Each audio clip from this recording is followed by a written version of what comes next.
اليوم ان شاء الله غندير الدجاج بالبصله والزبيب، ولكن قبل ما ديري المرقه خاصك تدلعي الدجاجه ديالك. خاصك تغسليها، خاصك تجلسيها، ها هي طاحت. ايوا مسكينه ما قادة تجلس، الصح وحنا نجلسوا فيها ما بغات تجلس، حنا نجلسوا عاوتاني. المهم خاصها تجلس، خصنا نشوفوا فيها هكا.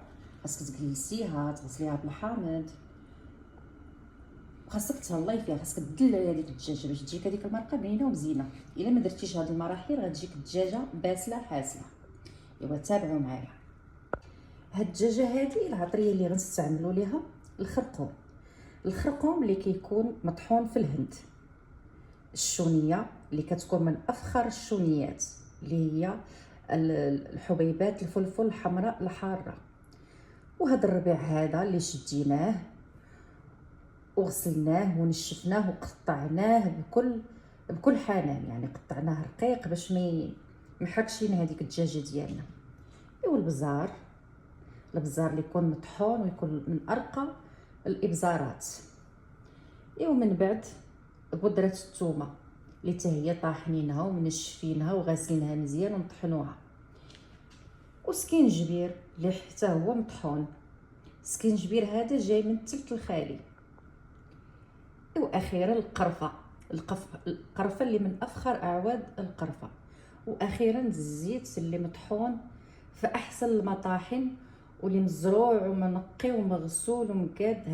هذا راه الزيت الحر ديال الزيت البلدي.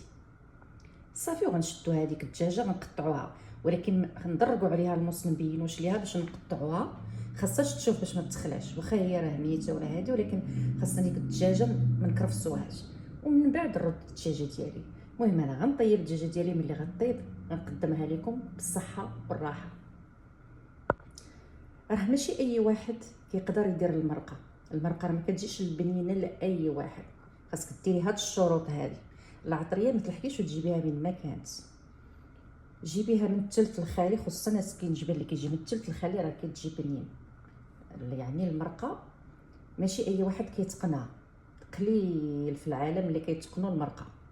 جربوا هاد الشروط هذه وان شاء الله غتقنوا المرقه وغتجي واعره. ملي غطيب غنحطها لكم ونوريها لكم.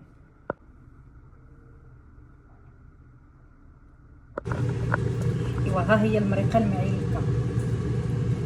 ايوا جربوا الطريقه وما غتندموش، كتجي رائعه. شي المرقه كي معيلكه جات على مزيناتها.